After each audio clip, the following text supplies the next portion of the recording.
माजी मंत्री स्वर्गवासी शंकररावजी कोल्हे यांच्या द्वितीय पुण्यस्मरण निमित्त सहकार महर्षी शंकररावजी कोल्हे विचारधारा ट्रस्ट आयोजित श्रीमद भागवत कथेचे आयोजन प्रथमच कोपरगाव येथे महंत रामगिरीजी महाराज यांच्या अमृतवाणीतून होणार आहे। या प्रसंगी कथेचा ध्वजारोहण समारंभ मठाधिपती महंत रामगिरीजी महाराज यांच्या शुभ हस्ते कोपरगाव येथे तहसील कार्यालयाच्या मैदानात संपन्न झाला आहे। संगीतमय भागवत कथा सोहळ्याचा ध्वजारोहण समारंभ अत्यंत धार्मिक वातावरणात पार पडला। यावेळी साधू संतांचे वाजत गाजत स्वागत, फटाक्यांची आतिषबाजी करत स्वागत करण्यात आले आहे। अत्यंत धार्मिक आणि विधिवत पद्धतीने ध्वजाचे पूजन करण्यात आले आहे। 16 मार्च ते 23 मार्च दरम्यान होणाऱ्या कथेचा श्रवणाचा हजारो भाविक भक्तांनी सहकुटुंब लाभ घ्यावा असे आवाहन साधू संत व युवा नेते विवेक कोल्हे यांच्या वतीने करण्यात आले आहे। या प्रसंगी राष्ट्रसंत जनार्दन स्वामी आश्रमाचे मठाधिपती परमपूज्य स्वामी रमेश गिरीजी महाराज, परमपूज्य श्री क्षेत्र मंजूर येथील महामंडलेश्वर 1008 शिवानंद गिरीजी महाराज, परमपूज्य राघवेश्वरानंद गिरीजी उंडे महाराज, आत्ममलिक ध्यानपीठाचे संत शेलार महाराज, संजीवनी शैक्षणिक संकुलाचे मॅनेजिंग ट्रस्टी अमित दादा कोल्हे, गणपत लोहाटे महाराज, संत अशोक महाराज, संत प्रेमानंद महाराज, संत कोडिबा पठारे महाराज, मधुकर महाराज, गोवर्धन गिरीजी महाराज, राजयोगिनी ब्रह्मकुमारी चैतालीताई, युवा नेते विवेक कोल्हे, संजीवनी महिला बचत गटाच्या अध्यक्षा सौ रेणुकाताई कोल्हे, ब्रह्मकुमारी ज्योती दीदी, अमृत संजीवनीचे पराग संदान आदी सह विविध संतांच्या आणि मान्यवरांसह विविध संस्थांचे चेअरमन, संचालक, पदाधिकारी, कार्यकर्ते, नागरिक व मान्यवर मोठ्या संख्येने उपस्थित होते। परमपूज्य हरिभक्त परायण मठाधिपती रामगिरीजी महाराज यांच्या मुखातून श्रीमद भागवत कथेचा आयोजन या ठिकाणी केलं आहे। आयोजन करीत असताना या ठिकाणी ध्वजारोहणचा कार्यक्रम आज संपन्न झाला आहे। या ध्वजारोहणच्या या उपक्रमाला कार्यक्रमाला उपस्थित ज्यांची कथा आहे 16 तारखेला या ठिकाणी श्रीमद भागवत कथेचं आयोजन केलं आहे। श्रीमद भागवत कथा जीवनाच्या काही व्यथा घालवण्याचं सामर्थ्य या कथेमध्ये असतं, म्हणून श्रीमद भागवत कथेचं प्रयोजन, नियोजन, आयोजन कोल्हे परिवाराने या ठिकाणी केलं आहे। आपल्याला त्या निमित्ताने सर्वांना तो लाभ प्राप्त होणार आहे आणि ती कथा महाराजांच्या मुखातून अर्थात मठाधिपती रामगिरी महाराजांच्या मुखातून आपण श्रवण करणार आहात। त्याबद्दल आपल्या सर्वांना राष्ट्रसंत सद्गुरू जनार्दन स्वामी आश्रमाच्या वतीने आपल्या सर्वांना धन्यवाद। कोल्हे परिवाराने या कार्यक्रम आयोजित केला, त्यांनाही धन्यवाद देऊ। श्रीमद भागवत कथा ज्ञान यज्ञ सोहळ्याचं ध्वजारोहण या ठिकाणी संपन्न झालेलं आहे। सहकार महर्षी शंकरराव कोल्हे यांच्या द्वितीय पुण्यस्मरणाच्या निमित्ताने असणारा हा श्रीमद भागवत कथेचं भव्य असणारं आयोजन, याचा ध्वजारोहण संपन्न झालं। या ध्वजारोहणात आलेला आहे 16 तारखेला सुरुवात आहे, 16 ते 23 ला सांगता आहे। अशा प्रकारे 7 दिवस हा कथेचा श्रवणाचा लाभ आपल्या सर्वांना होणार आहे। श्रीमद भागवत कथा, श्रीमद भागवत पुराण तिलकम वैष्णवानां परमं धनम। श्रीमद भागवत श्रीमद शब्दाने अलंकृत केलेला आहे। श्रीमद धातूपासून श्रीमंत शब्द निर्माण होतो। श्रीमद भागवताला श्रीमद शब्दाने अलंकृत केलेला आहे। श्रीमद म्हणजे ऐश्वर्य आहेत। भागवत हे 4 अक्षर आहेत। भा म्हणजे भाव, ग म्हणजे ज्ञान, व म्हणजे वैराग्य, त म्हणजे तप। या 4 गोष्टी आपल्या अंतःकरणात वृत्तींगत करणारा भागवत आहे। अंतःकरणामध्ये भाव निर्माण करतो। देवा कारणे भाव तस्मात द्यावी नलगे, फार सेवित झाले कचित्त तरी बहुत, एवढ्यासाठी नका करू आता हातगा, काही नलगे येत भावची कारण, आपला भाव जागृत करणं। ग म्हणजे वैराग्य, त म्हणजे तप, तप म्हणजे सहनशीलता। या सर्व गोष्टी आपल्याला श्रीमद भागवत शिकवतो। वेदरूपी कल्पवृक्षाचं परिपक्व फळ श्रीमद भागवत आहे। निगम कल्पतरो गलितम फलम, शुक मुखाद अमृत द्रव संयुतम, पिबत भागवतम रसम आलयो मुहुरहो रसिका भुवि भावका। हा निगम कल्पतरो गलितम फलम नितराम गमयति बोधयति स निगमो वेदा, हा वेदरूपी कल्पवृक्षाचं परिपक्व फळ म्हणजे श्रीमद भागवत आहे। आणि याच्या श्रवणाने जीवनाची व्यथा हरण होते. भागवत कथा ही केवळ कथा नाही आहे. पुराणामध्ये शिक्षा प्रधान वाक्य असतं. इतिहास आणि पुराण या दोघांमध्ये काय फरक आहे? इतिहासामध्ये घटना प्रधान वाक्य असतात. इतिहासामध्ये घटनेला विशेष महत्व असतं.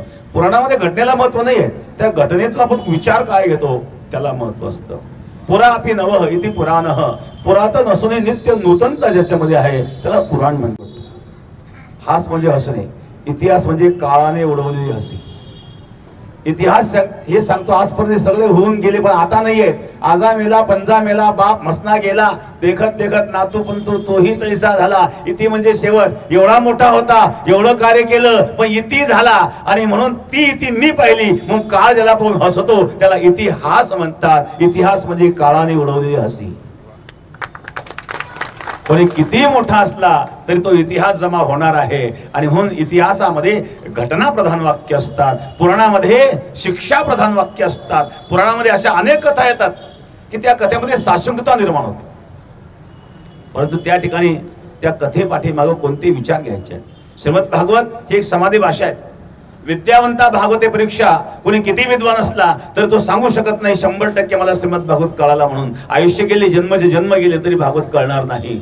कारण श्रीमद भागवत असतात. आणि म्हणून श्रीमद भागवत हा ग्रंथ असा की जीवनभर संपत नाही. 7 दिवसामध्ये आणि काही त्रोटक प्रसंग आपण त्या ठिकाणी घेणार आहोत. आणि म्हणून या 7 दिवसामध्ये श्रीमद भागवत रसामृत आपण पान करणार आहोत. निगम कल्पतरो गलितम फलम. वेदरूपी वृक्षाचं परिपक्व फळ आहे ते. गलितम फलम म्हणजे फल परिपक्व केव्हा होतं? जेव्हा ते देठाला सोडून देत तेव्हा ते परिपक्व असतं. त्याप्रमाणे आसक्ती रूपी देठाचा त्याग केलाय ती परिपक्वता आणण्याकरता श्रीमद भागवत आहे. आणि श्रीमद भागवत हे वेद रूपी कल्पवृक्षाचं परिपक्व फळ आहे. शुक मुखात अमृत द्रव संयुतम. शुकाचार्यांच्या मुखाने द्रवीभूत झालेला आहेत. आणि शुक बघा, पोपटाला शुक म्हणतात. एखादं फळ असतं त्या फळाला पोपट जेव्हा चंचू प्रहार करतो तर ते फळ आणखी गोड होतं. तसं शुकाचार्यांच्या मुखाने द्रवीभूत झालेलं हे वेदाचं परिपक्व फळ. शुकमुखात अमृत द्रव संयुतम पिबत भागवतम रसम. हे रसरूप असणारं श्रीमद भागवत याचं रसपान करायचं आहे. पिबत भागवतम रसम मुहुरहो. पुन्हा पुन्हा ज्या प्रत्येक वेळा नवीन नवीन रत्न हातात येत असतात त्याप्रमाणे श्रीमद भागवत कथा ही अशी आहे किती वेळा श्रवण केली तरी प्रत्येक वेळा आनंदाचा स्पर्श करून देणारी आहेत. वेगवेगळ्या प्रकारचा अर्थ स्फुरणारी आहेत. आणि म्हणून अशा प्रकारे सांगितलं की हे वेदरूपी कल्पवृक्षाचं परिपक्व फळ पिबत भागवतम रसम. या भागवत रूपी रसाचं पान करावा. मुहुरहो. पुन्हा पुन्हा पान करावं. मुहुरहो भुवी भावुकः. आणि या भूलोकामध्ये असणारा हा जो भाविक गण आहे, जो रसिक गण आहे तो याचा अधिकारी आहे. कारण ही कथा भूलोकात आहेत, ही स्वर्गातील देवतांनाही नाही आहेत. आणि मुहुरहो भुवी भावुकः अशा प्रकारे या कथेचं रसामृत आपण पान करावं. आणि या ठिकाणी माननीय शंकररावजी कोल्हे साहेबांचं स्मरण निश्चित झाल्याशिवाय राहत नाही. त्यांचं द्वितीय पुण्यस्मरणाच्या निमित्तानेच हा कार्यक्रम आहे. वास्तविक ते असतानाच हा कार्यक्रम घेतला होता. परंतु कार्यक्रमाच्या आधीच आणि त्यांचं महानिर्वाण झालं त्यामुळं त्यावेळेला तो कार्यक्रम होऊ शकला नाही. कदाचित त्यांच्या समोर झाला असता त्यांनाही तो आनंद आणि प्राप्त झाला असता. परंतु त्यांच्याच या स्मृतिप्रीत्यर्थ या ठिकाणी ही कथा सुंदर अशा प्रकारे कथेचं आयोजन जे कोल्हे परिवारांनी केलेलं आहे. मी विवेक भाईवान धन्यवाद देईल त्याच्या संपूर्ण परिवाराला, त्या संपूर्ण ट्रस्टला. आणि या ठिकाणी सर्वच कार्यकर्ते धावपळ करीत आहेत. या ठिकाणी आलेले सर्व संत महंत आपणा सर्वांना या ठिकाणी मी धन्यवाद देतो. जास्तीत जास्त संख्येने आपण या कथेचा लाभ घ्यावा. सर्व क्षेत्राविषयी त्यांची तळमळ होती. सर्व क्षेत्र तालुक्याचा कसा विकास होईल, गरिबांचा कसा विकास होईल, मजुरांचा कसा विकास होईल, महिलांना सुरक्षितता कशी लाभेल. आणि हे सर्व करत असताना आपली पाण्याची सुविधा झाल्याशिवाय आणि हे विकास होणं शक्य नाही. पाण्यासाठी साहेबांनी शेवटपर्यंत तळमळ केली. अशा थोर व्यक्तीला आणि श्रद्धांजली वाहून आणि मी माझे 2 शब्द याच ठिकाणी थांबतो. कारण साहेब शेवट अगोदर 8 दिवस माझ्याकडे 8-10 दिवस माझ्याकडे आले आणि तुमची शेवटची भेट आहे म्हणून मला सांगून गेले. आणि त्यासाठी मनेश भाऊ हे प्रत्यक्ष होते. आणि त्यावेळी म्हणलं साहेब असं कसं काय? नाही म्हणे माझी शेवटची भेट, पुन्हा वेळ येईल त्यावेळेस आपण पुन्हा भेटू दुसऱ्यांदा. आतापर्यंत झालं ते कृष्णार्पण. ही सेवा माझी समाजाची असेल, महिलांची असेल, देशाची असेल, ही कृष्णार्पण म्हणून साहेबांनी माझा निरोप घेतला. आणि 8 दिवसानंतर साहेब दिवंगत झाले. त्यांच्या या पुण्यस्मृतीनिमित्त त्यांना भावपूर्ण श्रद्धांजली वाहतो आणि या ठिकाणी थांबतो. धन्यवाद. कोल्हे साहेबांनी अध्यात्म ही काही वेगळी नाळ नव्हती. अनेक वर्षांपासून जनार्दन स्वामींपासून खरं तर त्या ठिकाणी कोल्हे परिवाराचा सहवास होता. बेटाशी पण अनेक वर्ष सहवास राहिलाय. मंजूर आश्रम असेल किंवा आत्मा मलिक असेल, असा एकही आश्रम या पंचक्रोशीत आपल्याकडे नाहीये की ज्या ठिकाणी कोल्हे साहेबांचा त्या आश्रमाशी संबंध नव्हता. अर्थातच आमच्या तिसऱ्या पिढीपर्यंत संबंध कोल्हे परिवाराचा या सगळ्याच आश्रमांशी जिव्हाळा आहे. निश्चितपणाने आदरणीय दत्तू नाना कोल्हे यांनी आपल्या सगळ्यांचं कोल्हे परिवाराच्या वतीने या ठिकाणी स्वागत केलेलं आहे. आवर्जून या कार्यक्रमाला उपस्थित असलेले नितीनजी अवताडे असतील, तसेच सगळ्याच गणेश कारखान्याचे चेअरमन, व्हाईस चेअरमन, सगळ्याच संस्थेचे संचालक, आजी माजी नगरसेवक यांचंही मी या ठिकाणी कोल्हे परिवाराच्या वतीने या ठिकाणी स्वागत करतो. खरं तर महाराज आजच्या युगामध्ये 1200 शतकापासून चालू झालेलं संत ज्ञानेश्वरांनी ज्यावेळेस सुरुवातीला ही सगळी वारकरी संप्रदायाची परंपरा चालू झाली, नंतर त्याच्यानंतर ज्ञानदेव महाराज असतील, मुक्ताई असतील, अनेक संत होऊन गेले. 1600 शतकामध्ये त्या ठिकाणी तुकाराम महाराजांनी 4000हून अधिक त्या ठिकाणी अभंग आपल्याकडे प्राप्त आहे.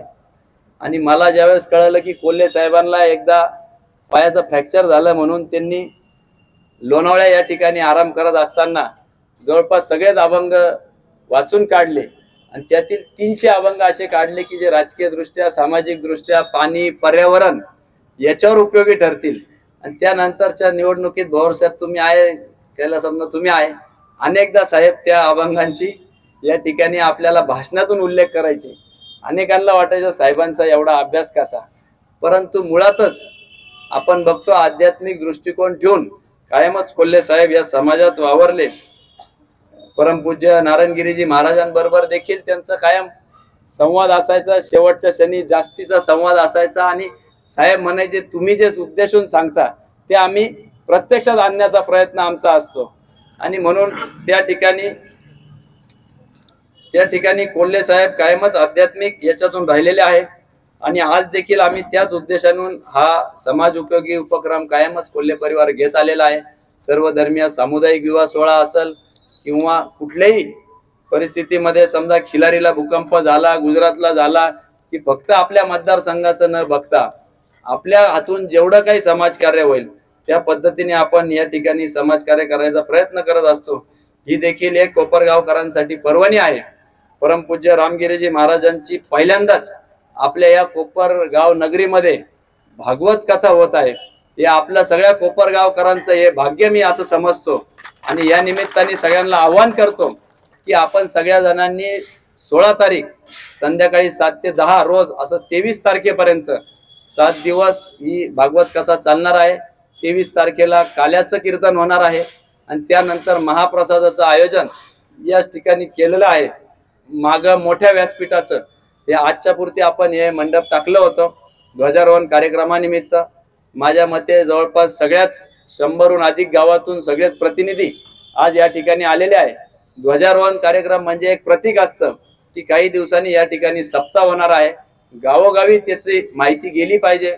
मी आपल्या सगळ्यांना आवाहन कराल की आपण देखील आपल्या गावात, वॉर्डात, आपल्या परिसरामध्ये या पत्रिका सर्वसामान्यांपर्यंत पोहोच कराव्यात, जेणेकरून जास्तीत जास्त लोक या आपल्या भागवत कथेसाठी आणि ज्ञान यज्ञ सोहळ्यासाठी या ठिकाणी उपस्थित राहतील.